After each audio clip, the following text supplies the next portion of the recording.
produksi 80.000 ton material anoda per tahunnya, yang ini kalau dijadikan ke mobil, ini akan menjadi 1,5 juta mobil listrik, sangat besar sekali. Apalagi kalau nanti ditambah dengan 80.000 ton produksi di industri ini, berarti akan menjadi 3 juta mobil listrik per tahunnya. Sebuah jumlah yang sangat besar, sehingga kita akan menjadi pemasok terbesar baik EV baterai maupun kendaraan listriknya.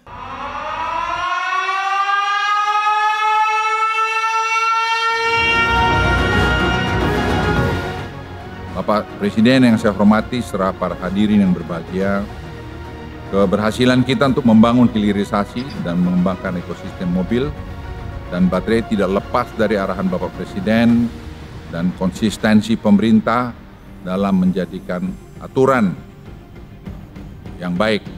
Saya masih ingat betapa Bapak Presiden dulu memutuskan untuk kita memban ekspor nikel ore itu yang banyak sekali waktu itu pro-kon. Tetapi Presiden saya ingat betul konsisten terhadap itu, karena waktu itu ekspor kita akan hilang kira-kira 1,5 miliar.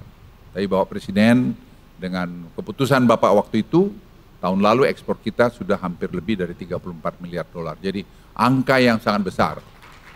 Dan kita melihat kalau proses ini terus berjalan, pada tahun 2027,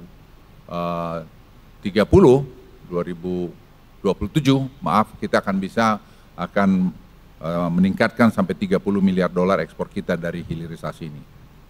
Dan ini saya kira akan membuat Indonesia ekonominya menjadi tambah penting.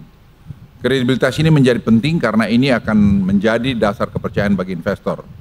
Kita tidak dapat bersaing lagi dengan negara-negara tetangga hanya sekedar mengandalkan insentif.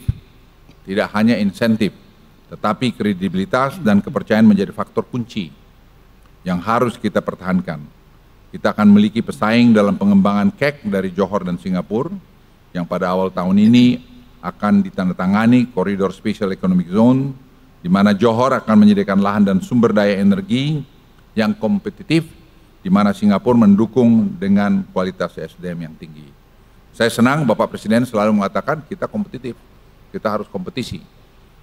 Kami tidak takut bersaing dengan mereka karena kita juga memiliki modal kekuatan yang baik serta kredibilitas kepercayaan yang selama ini sudah kita bangun. Dan saya percaya dengan leadership Bapak, walaupun Bapak beberapa waktu lagi akan meninggalkan pemerintahan, memimpin ini, tapi Bapak telah meninggalkan legacy yang saya kira tidak mudah dibentuk oleh orang lain.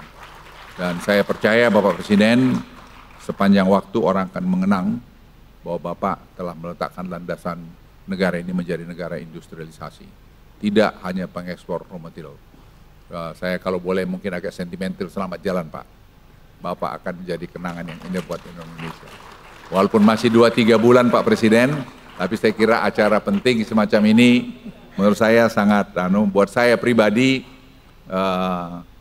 sangat menyentuh. Karena saya ingat Pak, di depan pintu masuk istana di yang belakang, Bapak firm untuk menyangkut kita memban ekspor nikel ore. Dan itu merupakan tantangan, kita kehilangan 1,5 miliar waktu itu. 1 miliar sekian, tapi sekarang buahnya kita lihat Pak, kita disegani, dihormati, dan teknologi kita tambah bagus, dan ekspor kita akan meningkat. Jadi saya yakin dalam kurun waktu yang tidak lama, ekspor kita dalam turunan hilirisasi ini, Bapak Ibu sekalian akan meningkat sangat signifikan. Dan lebih dari itu, tidak ada orang menganggap enteng lagi Indonesia, bahwa Indonesia ini bisa diatur-atur oleh siapapun. Indonesia negara besar, negara yang mempunyai karakter, negara yang bisa mengatakan ya dan negara yang bisa mengatakan tidak. Oleh karena itu, kita semua pembantu Presiden harus betul-betul mengantar semua, mengawal semua aturan-aturan peraturan ini dengan baik. Bapak Ibu hadirin dan undangan yang berbahagia, rencana yang sudah kita putuskan beberapa tahun yang lalu untuk membangun sebuah ekosistem besar kendaraan listrik, satu per satu mulai kelihatan nyata dan betul-betul sudah ada di negara kita Indonesia. dimulai dengan nikel yang kita stop ekspor raw materialnya di tahun 2020 dan saat itu banyak yang menentang dari dalam negeri sendiri karena kita pada saat awal kehilangan kurang lebih 1,5 billion US dollar atau 20-an triliun rupiah. Tapi saya saat itu meyakini bahwa nilai tambah kalau kita stop raw material ini akan melompat naik dan tadi seperti dikatakan oleh Pak Menko Luhut Binsar Panjaitan, sekarang sudah 34 billion US dollar nilai dari ekspor nikel kita.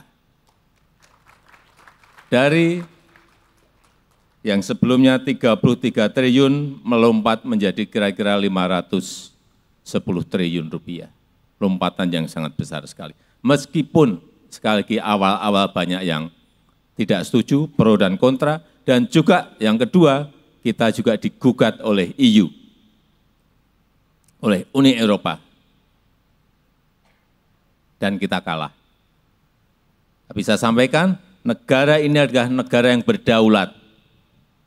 Kepentingan nasional adalah segala-galanya buat kita. Tidak bisa kita didikte oleh siapapun. Saya sampaikan pada Menteri, maju terus. Digugat, kalah, banding. Nanti nggak tahu, kalah lagi, tapi kita sudah punya industri, ekosistem besar dari EV maupun EV baterai. Sudah kita miliki. Jadi yang kita impikan sebuah ekosistem besar kendaraan listrik yang kuat dan terintegrasi satu persatu mulai kelihatan. Smelter nikel dan turunannya di Morowali, di WDB dan di lokasi-lokasi lainnya sudah mulai berjalan. Yang kedua di bulan Agustus ini dan September nanti smelter dari PT Freeport dan juga PT Aman di Sumbawa dan di Gresik juga sudah akan berproduksi. Yang ketiga, smelter boksit yang ada di Mempawah, Kalimantan Barat, saya kira bulan ini atau bulan depan maksimal juga sudah akan mulai percobaan produksinya. Sehingga kalau semuanya jadi, sekali lagi, ekosistemnya akan terbangun, kita akan bisa masuk ke global supply chain. Yang itu akan memberikan nilai tambah yang besar, baik masalah rekrutmen tenaga kerja maupun terhadap pertumbuhan ekonomi kita. Saya sangat menghargai kecepatan pembangunan pabrik ini. Baru 10 bulan yang lalu kita tanda tangan di Beijing, tahu-tahu pabriknya sudah jadi. Ini yang namanya kecepatan. Dan bolak-balik saya sampaikan, negara yang cepat akan mengalahkan negara yang lambat. Dan kita sekarang sudah menjadi negara yang cepat.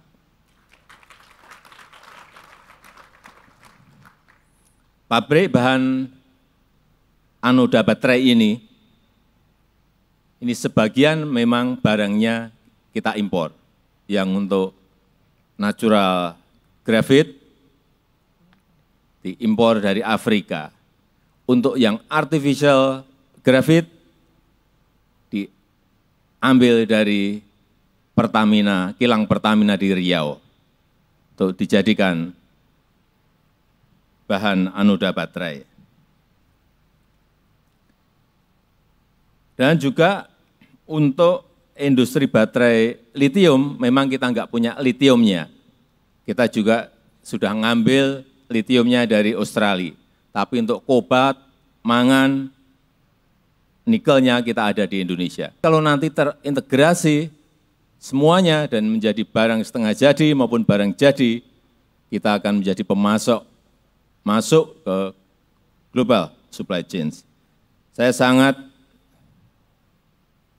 senang bahwa di PT BTR ini sudah bisa memproduksi 80.000 ton material anoda per tahunnya, yang ini kalau jadikan ke mobil, ini akan menjadi 1,5 juta mobil listrik. Sangat besar sekali. Apalagi kalau nanti ditambah dengan 80.000 produksi, 80.000 ton produksi di industri ini. Berarti akan menjadi 3 juta mobil listrik per tahunnya. Sebuah jumlah yang sangat besar, sehingga kita akan menjadi pemasok terbesar, baik EV baterai maupun kendaraan listriknya. Saya rasa itu yang ingin saya sampaikan. Sekali lagi, saya sangat mengapresiasi pembangunan pabrik ini, sehingga rencana besar untuk membangun ekosistem mobil listrik yang terintegrasi dan kuat betul-betul satu persatu akan terrealisasi. Dan dengan mengucap bismillahirrahmanirrahim, pada pagi hari ini saya resmikan pabrik anoda baterai litium PT Indonesia BTR New Energy Material di Kabupaten Kendal, Provinsi Jawa Tengah, Indonesia. Terima kasih. Wassalamualaikum warahmatullahi wabarakatuh.